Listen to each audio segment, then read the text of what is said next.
Hola, ¿qué tal? Bienvenidos sean todos y todas. Dijeron todas, ojalá. Usted creerá que vamos a hablar de lo que todo el mundo está hablando. Eso es perder el tiempo. Eso es vacuencia. Para mí, yo no pierdo mi tiempo hablando de lo que todo el mundo habla, porque eso es perderse también en las ramas. Los seres humanos somos productos sociales. Cuando un ser humano, o varios seres humanos, los que sean, están mal, es porque la sociedad en la que están está mal. Todos somos una construcción social. Eso ha sido dicho hace 200 años. Y en esos 200 años que hace que se dijo eso, hay otros tantos pensadores que han venido demostrando eso precisamente que se dijo hace 200 años. Un señor de una barba grande que dijo cosas muy interesantes. Como decía Cervantes, decía que los hombres de barba grande dicen, son hombres que saben mucho. Uno de sus, decía con ironía aquello, pero en este caso no, ese sabía mucho de lo que decía. No son los hombres, no son las mujeres, no son los seres humanos individualmente a los que hay que juzgar. A quien hay que juzgar es a la sociedad que pare esos seres humanos. ¿Qué está mal en la sociedad que produce cosas de esa naturaleza? ¿Qué es lo que se pudre en la sociedad que pudre a los seres humanos? Entonces, a nosotros nos ponen como títeres, titiriteros hay. Los titiriteros están detrás, nadie los ve.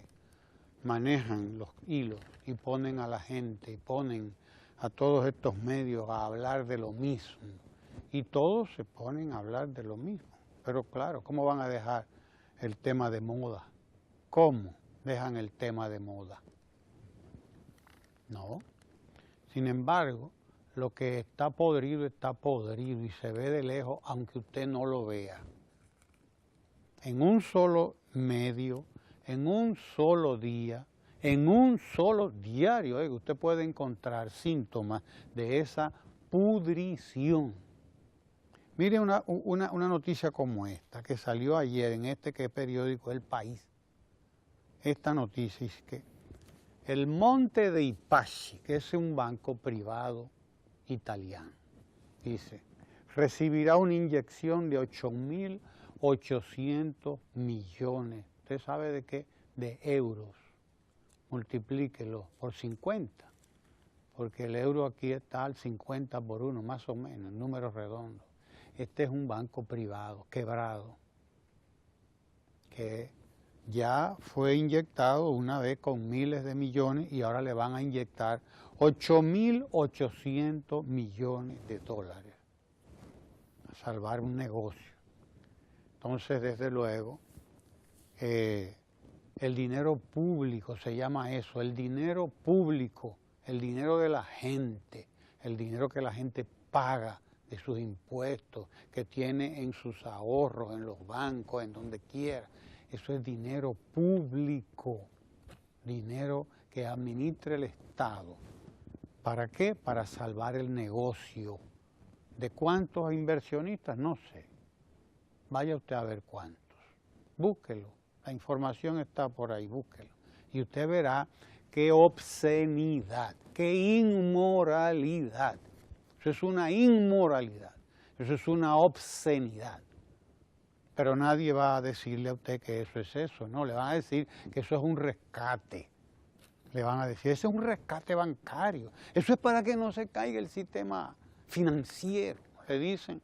Le buscan todas esas cosas y bueno, usted como no sabe nada de eso, pues usted lo acepta, así mismo. Recientemente, este es un caso, ¿no? en Italia, uno de tantos, este es uno de tantos, que este periódico, por cierto, tiene la ventaja de que alguna gente sabe analizar las cosas aquí y las dice, porque las dicen. Y entonces, en España, por ejemplo, el Estado español se endeudó con 60.000, 70.000 millones de euros, una cosa así, cantidades astronómicas de dinero. Endeudarse el Estado, endeudar el Estado, endeudar al pueblo, a la gente también, es lo mismo, porque es la gente la que paga.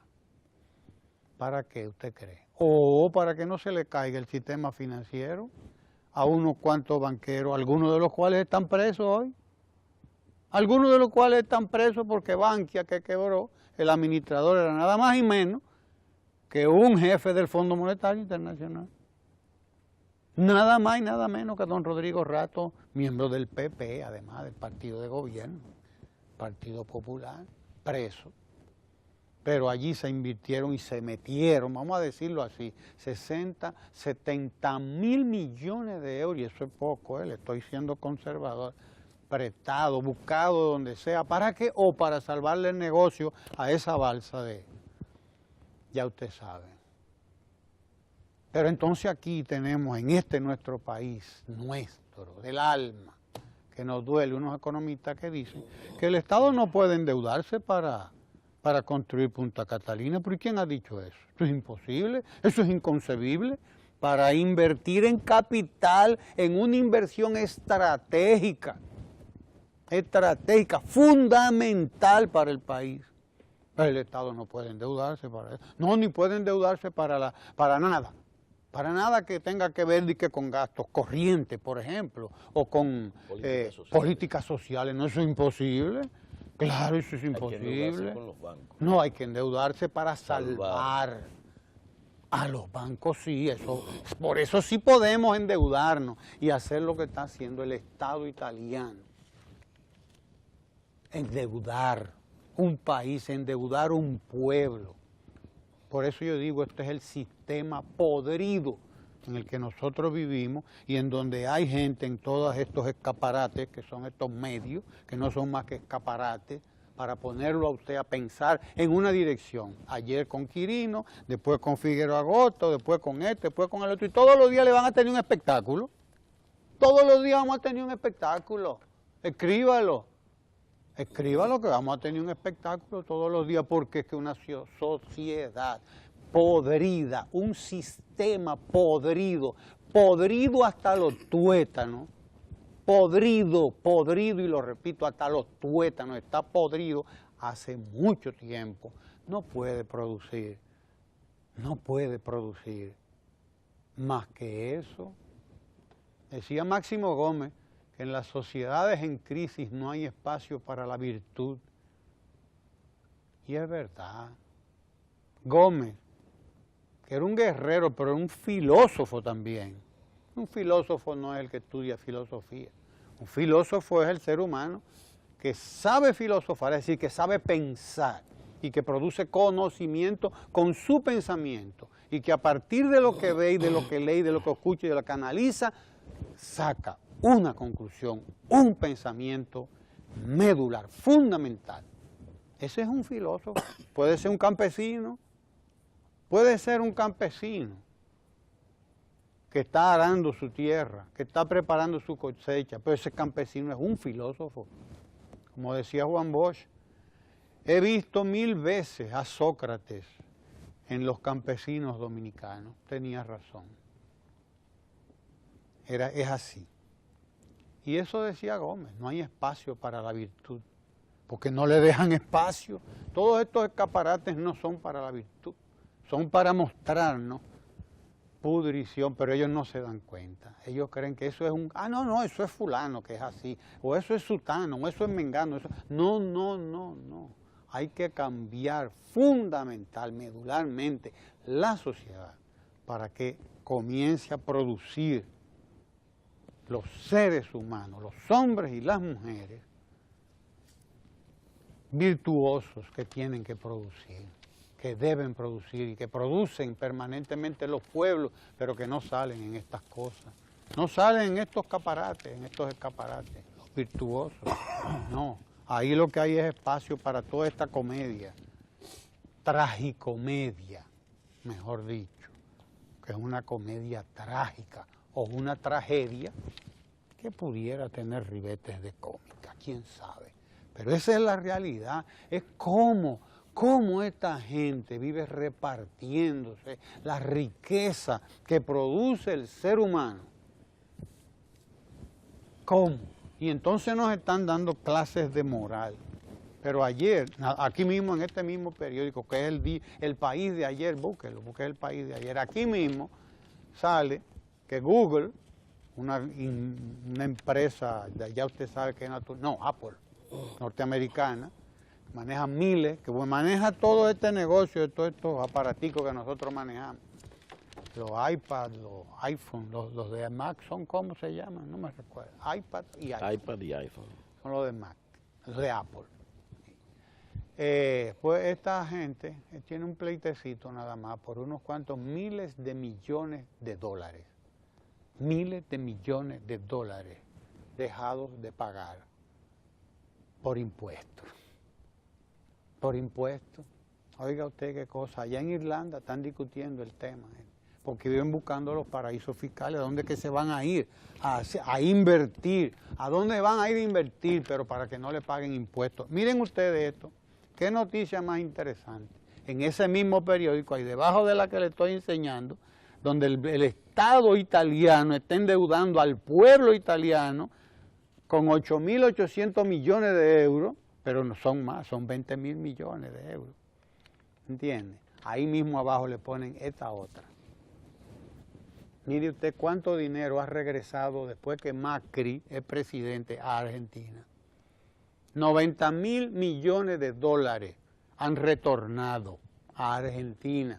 ¿Y usted sabe por qué han retirado eso? Han retornado, y eso es una victoria de Macri, además, porque esto es una victoria de Macri, que Macri haya logrado que retornaran 90.000 millones de dólares a Argentina. ¿Y usted sabe cómo lo logró? Diciéndole que no le va a cobrar impuestos, que le ha dado una gracia. Oye, así mismo lo dice esta cosa, señores, esto lo dice, esto es una victoria. 90.000 millones de dólares de activos declarados después que Macri dijo que no le va a cobrar impuestos. Retornaron. Pero ¿cuándo se fueron? Cuando la presidenta era Cristina Fernández de Kirchner. Los habían sacado, sacaron sus capitales de allí. Así le crean una crisis a cualquier gobierno, y así tumban cualquier gobierno y tumban cualquier Estado. Y esta es la cosa que no se le enseña a la gente. ¿Cómo es que esto funciona? Porque esto es un sistema en función. Como ha quedado en evidencia, y es bueno decirlo, ya que no vamos a hablar de Bonnie y mucho menos de Clyde. De Bonnie and Clyde. Ya que Clyde todavía no ha aparecido. No ha aparecido, aunque ayer quisieron decir que quienes se habían escapado eran dos Clyde que andaban con ellos, pero el guión fue finalmente modificado. Esto creo, Ramón, que es importante porque trae también a la palestra el tema de Odebrecht. ¿Y quién lo trae de algún modo? Yo preferiría hablar de la nueva Barquita, pero ¿verdad? Bueno, Ramón, pero es que no solo de Barquita vive el pueblo. Vive el pueblo. Vamos a estar claro. La realidad es que usted se fue para Argentina y para Italia. Y para Italia. Odebrecht todavía está aquí. Sí. y es un capítulo que vamos a tener que agotar. Pero lo traigo a cuento a propósito de Ecuador. ¿Por qué? Porque todo este manejo que se da con posterioridad a que los Estados Unidos hayan de alguna manera, o los fiscales norteamericanos hayan negociado con los pecaminosos directivos y dueños de esta firma brasileña, Odebrecht, hayan negociado primero el pago de multas, y las penas de cárcel de estos, sobre la base de crearle expedientes a todos los estados que fueron socios de Odebrecht, a partir de que esta compañía brasileña operaba junto con un banco de promoción de las exportaciones del Estado brasileño. Porque esta es la relación real entre ese gran emporio de la construcción, el Estado brasileño y los demás estados latinoamericanos, africanos o del mundo que han negociado obras o han tenido relaciones para la ejecución, diseño y ejecución de obras de infraestructura o de tecnología generadora de energía y demás. ¿Qué dice Ecuador a propósito de esto? Bueno, esta gente, luego de negociar con los norteamericanos a partir de que se involucre a todo el mundo con el que ellos han tenido relaciones. Pero todo el mundo son gobiernos que fueron declarados gobiernos adversos o gobiernos enemigos de algún modo de las políticas del imperio, de los Estados Unidos de Norteamérica. Y bueno, pues tenemos encima el tema, y lo vamos a tener, porque Percival es Bonnie and Clyde es un episodio es un divertimento, si se quiere. El caso de Odebrecht es una acción que apuntala a desacreditar a los gobiernos progresistas, y hay gente que le molesta este mote de progresista, a los gobiernos que en los pueblos de América Latina se han dado a través de procesos democráticos y legítimos. Desacreditarlos de tal suerte que la nueva política imperial pueda abrirse paso sobre la base de voltear absolutamente todo. Negar y absolutamente todo, como ya lo hace Trump con respecto al presidente actual todavía de los Estados Unidos, Obama, a quien le llama O. Y lo cualquieriza,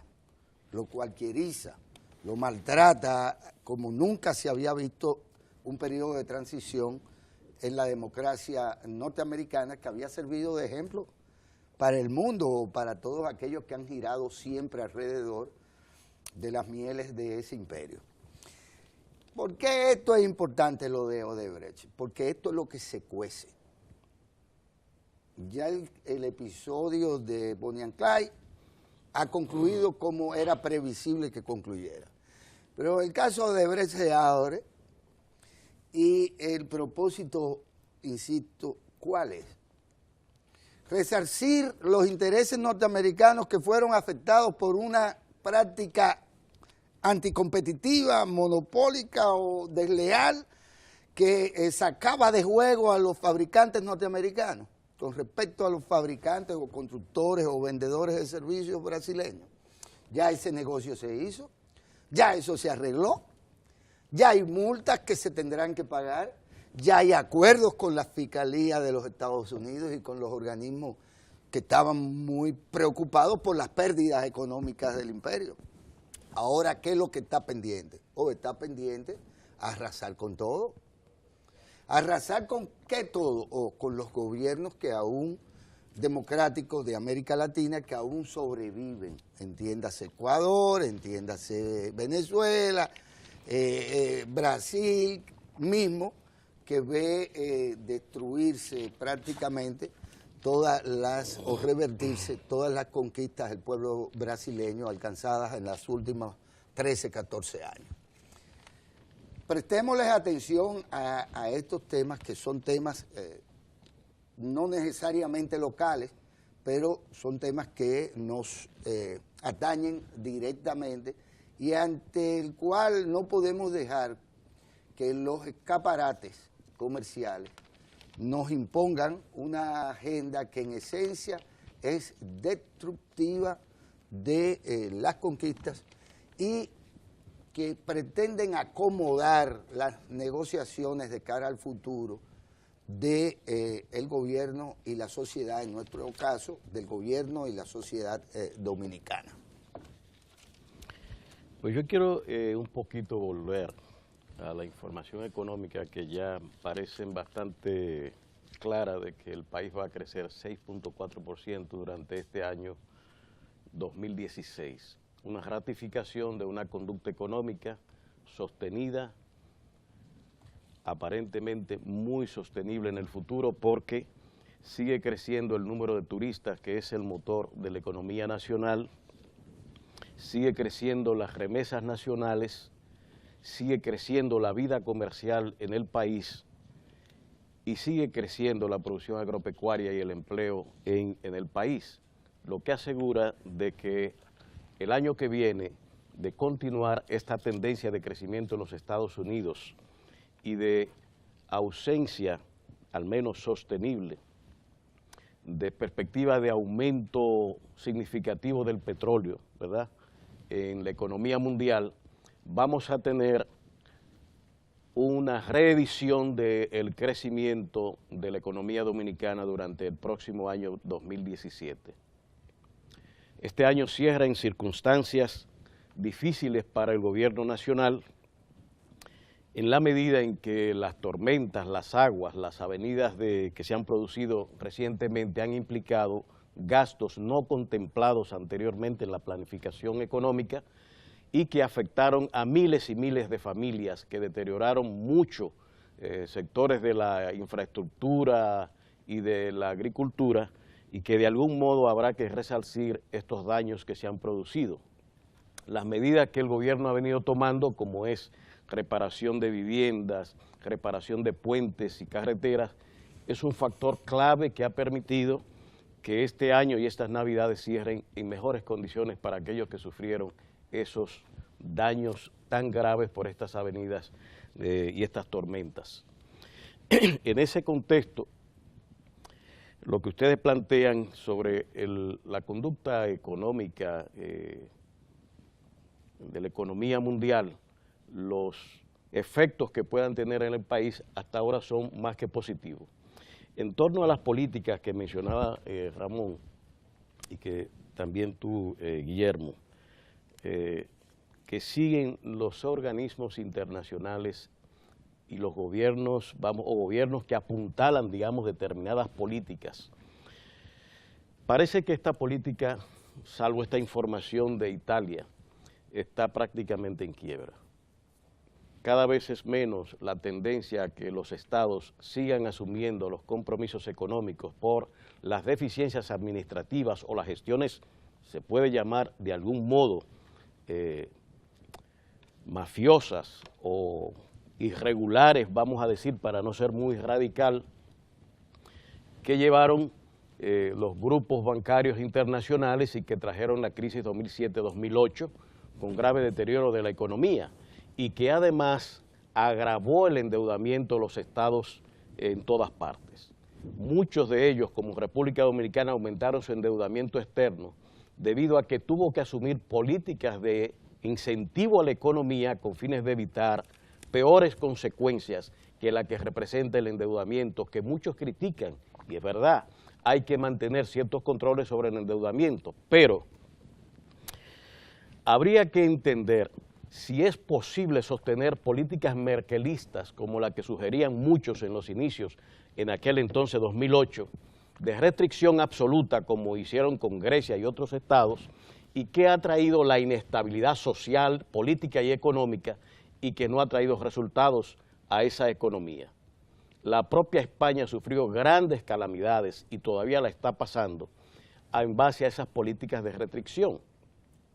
Y un componente de tipo político importante a resaltar es el descalabro que ha sufrido el PSOE español debido al abandono de las políticas socialdemócratas con las que se había constituido y sostenido por muchos años. La traición a sus propios principios condujo a asumir las políticas precisamente merkelistas, de restricción económica, de abandono y protección a la banca, esta banca que se está subsidiando, y que ha llevado a más de 100% el endeudamiento español en base a esos financiamientos a una banca, contrario a lo que hicieron los norteamericanos, porque el presidente Obama, y hay que repetir eso, es verdad que dio apoyo a empresas norteamericanas como Ford y Chevrolet, por ejemplo, para evitar pérdida de empleo, Y a grupos bancarios. Pero, sí, y a grupos bancarios, pero tomó las acciones de esas empresas. Sí. Y una vez que las empresas devolvieron al Estado lo prestado, se devolvieron las acciones. Y los accionistas podían disfrutar de su empresa a sus anchas. Pero el Estado no quedó endeudado de esa manera, que no fuera por las políticas de estímulos que se ha producido en una economía que tiene una ventaja sobre todas las que existen en el mundo. Es el único país que emite dólares sin tener respaldo de nada. Y el más endeudado de todos.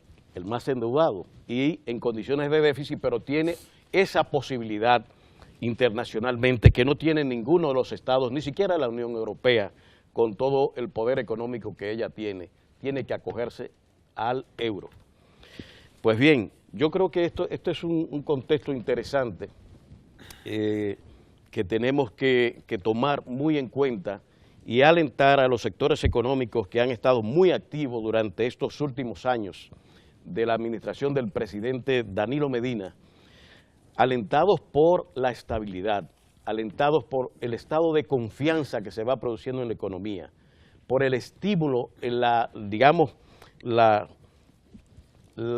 acción permanente de coherencia y de mejora social que se está produciendo en el país, que está mejorando la participación de sectores habitualmente fuera del mercado y con capacidad de compra, han mejorado esa intervención y eso ha estimulado la economía, dándole sostenibilidad, pero simultáneamente produciendo mayor paz social, que se refleja en la baja, a pesar de lo que usted lee en los periódicos, de que la delincuencia, y es cierto que ha estado en niveles nunca vistos en el país, cuando llegó a una tasa de 25